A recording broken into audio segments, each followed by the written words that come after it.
Morning सभी छात्रों को। हमने अगले वीडियो में हमारा जो 7 यूनिट है पद्य नई लगन वो पूर्ण किया। आज हम उसका अभ्यास और स्वाध्याय आपको सिखाएंगे। तो सबसे पहले है मौखिक प्रश्न, यानी कि एक एक वाक्य में प्रश्नों के उत्तर दीजिए। ऐसा परीक्षा में पूछा जाता है, वो मौखिक प्रश्न में से ही आते हैं ज्यादातर। तो सबसे पहले पहला प्रश्न है मौखिक प्रश्न का, आगे बढ़ने के लिए क्या करना चाहिए? तो उसका उत्तर है, आगे बढ़ने के लिए हमें अधिक आराम नहीं करना चाहिए। दूसरा प्रश्न, बड़ा कैसे बना जा सकता है? तो उसका उत्तर है, परिश्रम से काम करके बड़ा बना जा सकता है। तीसरा प्रश्न, हमें आगे बढ़ता देखकर कौन प्रसन्न होता है? तो उसका सही उत्तर है, हमें आगे बढ़ता देखकर अपने लोग प्रसन्न होते हैं। अपने यानी कि हमारे जो घर वाले अपने लोग होते हैं वो प्रसन्न होते हैं। उसके बाद वाला नेक्स्ट प्रश्न, सही गलत। सही कथनों के सामने ठीक का निशान लगाए। पहला प्रश्न, जो मेहनत करते हैं वे आगे बढ़ जाते हैं, सही बात है, तो सही का निशान हमने लगाया है। दूसरा प्रश्न, हमें बिल्कुल आराम नहीं करना चाहिए, गलत। हमें कभी आराम की जरूरत भी पड़ती है, इसलिए आराम भी करना चाहिए साथ साथ में। तीसरा, अपनी मंजिल प्राप्त कर लेने पर हमें सुख मिलता है, सही बात, तो सही का निशान। हमारी सफलता से हमारे अपने दुखी होते हैं, गलत। हमारे अपने तो प्रसन्न होते हैं। कोई भी काम हमें पूरी लगन और उत्साह से करना चाहिए, सही बात है। उसके बाद है, कविता की पंक्तियां पूरी कीजिए। वो आपको होमवर्क में लिखना है। पाठबोध जो है और कविता के पैराग्राफ है, यहाँ पर आपको लिखना है। जो कविता का यहाँ पर पैराग्राफ दिया गया है वो अधूरा है, वो आपको पूरा करके अपनी कॉपी में लिखना है। फिर दूसरा प्रश्न, नीचे दिए गए शब्दों के समान तुक वाले शब्द लिखिए।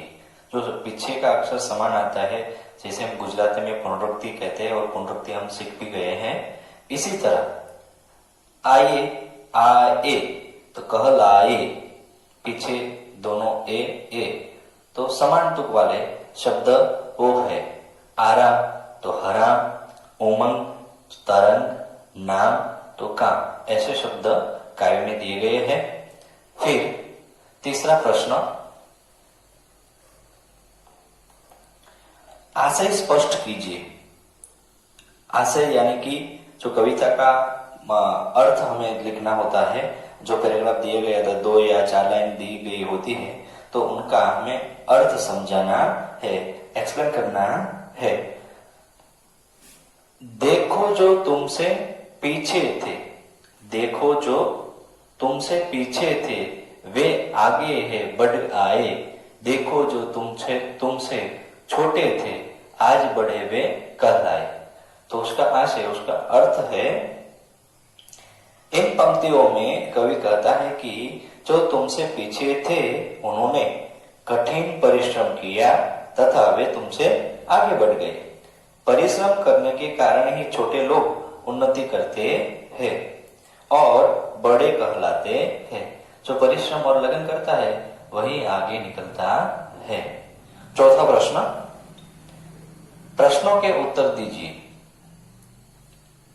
प्रश्न पहला, कोई किसी से कब और कैसे आगे बढ़ जाता है? तो उसका उत्तर है, जब कोई कठिन परिश्रम करता है तब वह व्यक्ति आगे बढ़ जाता है। दूसरा प्रश्न, छोटा व्यक्ति बड़ा यानी कि महान कैसे बन सकता है? तो उसका उत्तर है, छोटा व्यक्ति जब कोई भी काम लगन, उत्साह और कठिन परिश्रम से करता है तो वह छोटा व्यक्ति बड़ा बन जाता है, तो बड़ा बन सकता है। तीसरा प्रश्न, केवल आराम करते रहने से क्या होगा? तो उसका उत्तर है, केवल आराम करते रहने से व्यक्ति आगे नहीं बढ़ पाएगा और वह जहां था वहीं पर ही रह जाता है, कुछ जीवन में कर नहीं सकता है। चौथा प्रश्न, काम करते समय हमारे अंदर क्या होना चाहिए? तो उसका उत्तर है, काम करते समय हमारे अंदर लगन तथा उत्साह होना चाहिए, तभी हम अपने जीवन में सफल हो सकते हैं। फिर आइए विचार करें, नंदनी और कविता दोनों पक्की सहेलियां हैं। वार्षिक परीक्षा में नंदनी के अंक कविता से अधिक आ गए। ऐसे में कविता को क्या करना चाहिए? सही कथन के सामने सही का निशान लगाए। कविता को मेहनत करनी चाहिए ताकि उनके अंक भी अच्छे आए, सही बात है। कविता को नंदनी से दोस्ती तोड़ देनी चाहिए, गलत बात है। कविता को कुछ नहीं करना चाहिए क्योंकि नंदनी उसकी सहेली है, गलत बात है। उसे सोचना चाहिए उनके अंक कैसे ज्यादा आए, हमारे अंदर क्या क्या कमियां रह गई वो सोचना चाहिए।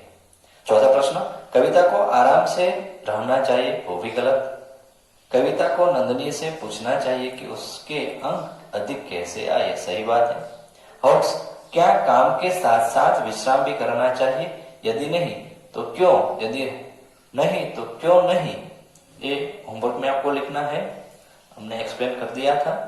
भाषा से व्याकरण, ग्रामर, नीचे दिए गए शब्दों के विलोम शब्द कविता से ढूंढकर लिखे। विलोम यानी कि विरुद्धार्थी शब्द, हम बार बार आपको समझाते हैं। विलोम शब्द यानी कि विरुद्धार्थी शब्द, विरुद्धार्थी का सेम वर्ड है विलोम। परीक्षा में विलोम भी पूछा जाएगा। नीचे दिए शब्दों के विलोम शब्द के अर्थ लिखिए, तो आपको वहां पर घबराना नहीं है। विलोम यानी कि विरुद्धार्थी शब्द है, और विरुद्धार्थी शब्द आप जब लिखते हैं तो ऐसा निशान करना है। यहाँ पर दिया गया है, आप सब लोग देख भी रहे होंगे। मुस्कान तो निराशा, निरुत्साह तो उत्साह, अनेक का विरुद्धार्थी, एक छोटे का बड़े, छोटे छोटा नहीं है, छोटा तो बड़ा होगा, लेकिन यहाँ पर छोटे तो बड़े, दुख तो सुख, रुको तो बढ़ो। पढ़िए, समझिए और लिखिए। यहाँ पर उदाहरण दिया गया है, तुमने पहले बहुत कुछ किया है। तो हमें यहाँ पर जो सेंटेंस दिया गया है वो पद क्रम में नहीं है। जो पहला पद आना चाहिए वो नहीं है, दूसरा पद आना चाहिए वो नहीं है, वो भिन्न भिन्न रूप से। तो हमें दूसरे में जो पद क्रम में आता है उसी प्रकार हमें यहाँ पर लिखना है। तो यहाँ पर लिखा है वो सही है। दूसरा यहाँ पर लिखा तुमने पहले किया बहुत कुछ, तो तुमने पहले बहुत कुछ किया है, ये आपको होमवर्क में लिखना है। यहाँ पर 5 सेंटेंस दिए गए हैं, वो आपको होमवर्क में लिखना है। उसके बाद वाला जो प्रश्न है, नव शब्दों के 2 अर्थ लिखिए, नया और नौ। यहाँ पर नव तो नया और नौ, एक ही शब्द के 2 अर्थ होते हैं। नव जीवन का अर्थ है नया जीवन, नवरात्रि का अर्थ है 9 रातें।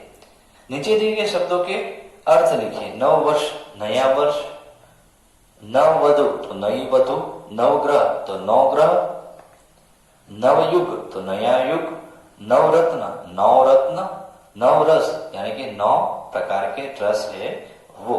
यहाँ पर हमारा जो स्वाध्याय है, अभ्यास है नई लगन पद्य का, वो पूर्ण होता है। और यहाँ पर हमारा फर्स्ट सेमेस्टर एग्जाम का सिलेबस भी पूर्ण होता है। हमने 1 to 7 तक यूनिट रखे फर्स्ट सेमेस्टर एग्जाम में, तो सभी बच्चों को पेपर स्टाइल मिल गया ही होगा। तो आप सभी को पूरी लगन और मेहनत और उत्साह से एग्जाम देनी है।